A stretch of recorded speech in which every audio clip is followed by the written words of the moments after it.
ini, sahabat pernah mendengar istilah politik divided, business united. Politik itu membelah, kalau bisnis menyatukan. Karena itu kita harus memahami politik agar selalu waspada tidak terbawa arus politik. Politik dengan memanfaatkan kekuatan geografi suatu negara namanya geopolitik. Baik membangun kekuatan politik dalam negeri maupun luar negerinya. Dengan melihat kekuatan tersebut, barulah negara tersebut kalau pemimpinnya visioner, berani, dan jago strategi bisa membuat negaranya berdaulat, kuat, disegani lawan, dicintai kawan. Venesia membuktikan posisi strategisnya untuk menjadikan negara kuat di abad pertengahan di Eropa dulu. Lalu itu hanya sebagai misal. Lalu negara yang pintar mengendalikan kekuatan laut dan darat wilayahnya, seperti halnya Turki dari zaman Ottoman hingga Erdogan saat ini, pintar memainkan kekuatan negaranya, karena itu Turki menjadi negara besar. Singapura juga jago banget memanfaatkan kekuatan geografinya. Juga Israel di tengah musuhnya dunia Arab, dia memainkan kekuatan Eropa dan Amerika sebagai penyeimbang lawannya negara-negara Arab tersebut.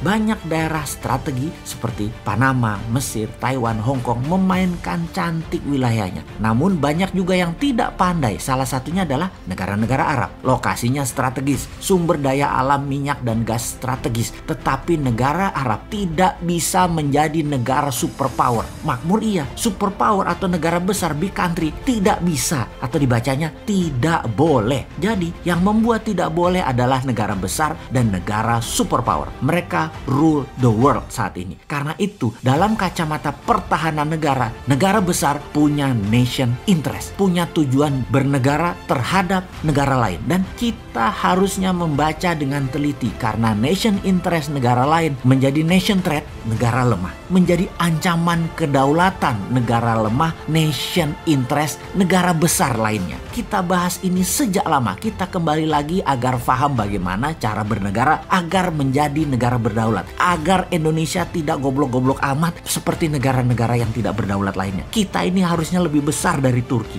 lebih besar dari Singapura, lebih besar dari negara-negara Eropa. Harusnya. Pertama, apa yang harus kita pelajari? Pertama, kita pelajari nation interest setiap negara yang berhubungan dengan Indonesia. Paling besar itu siapa? Maka kalau kita ambil top 3, mereka adalah negara Singapura, Tiongkok, dan Amerika. Tiongkok punya banyak agenda. Satu, karena penduduknya besar. 1,5 miliar manusia yang harus dikasih makan, dikasih sarana kesehatan, dikasih sarana lainnya. Kedua, Amerika yang lapar dengan kekayaan atau pemuja materialisme dan kekuasaan. Terakhir, Singapura yang sesungguhnya tidak ingin mencaplok, tapi ingin hidup damai makmur dengan menggunakan strategi semua teman. Namun tersering mengambil keuntungan terbanyak ya Singapura itu. Buktinya harta terbanyak di ASEAN ada di Singapura. Orang Indonesia juga kalau kaya juga taruh uangnya di Singapura. Kembali ke asalnya. Nation interest Tiongkok nih ya, agar banyak negara suka dengan Tiongkok adalah pertama dengan banyaknya giving, banyak memberi. Kemudian negara yang ditarget dikampanyekan bagusnya Tiongkok, dipropaganda, dan media setempat di negara tersebut dibayar kalau perlu, lengkap dengan buzzer-buzzernya. Bisa ribuan orang berada di sebuah negara hanya membuzzer kecanggihan Tiongkok lewat konten sosmed seperti IG, WA, lewat TikTok, dan banyak lagi. Setiap hari diproduksi video dan berita dipotong-potong yang indah-indah dan disebar agar negara tersebut terpesona dengan Tiongkok. Jangan tanya media mainstream, digarap sejak lama. Film Hong Kong, film-film dinasti Tiongkok lama sudah diedarkan dan digencarkan, bahkan masuk ke Hollywood. Sejarah tulisan tentang Tiongkok digarap rapih.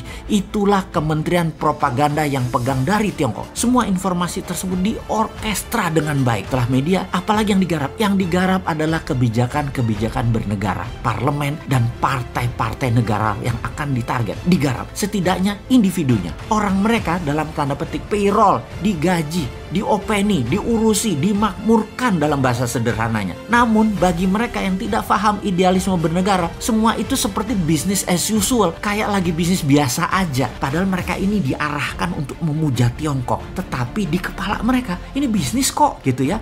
Karena pendekatan yang dipakai dalam menjalankan strategi Tiongkok adalah menggunakan economic approach. Karena itu pejabat nggak kerasa, rakyat banyak yang nggak kerasa dikuras, padahal hartanya dalam jangka panjang akan musnah itu aset bernegara di Indonesia. Sungguh, Tiongkok itu butuh sumber daya alam suatu negara. Dia akan sikat dengan berbagai cara. Dan terakhir biasanya adalah dengan membangun aliansi kepada banyak pemimpin daerah dan pemimpin pusat di mana mereka ikut bermain. Modali mereka, kalau perlu menangkan mereka agar dapat jabatan tersebut. Semua terorkestra rapih, perlahan, jangka panjang sehingga tidak terasa. Jangankan tidak paham, yang paham pun bisa terlena karena halusnya propaganda dan cara mereka bermain. Tahu-tahu aset negara habis saja. Setelah itu kita dilepeh deh. Ibarat lonte sudah habis dipakai ya ditinggal.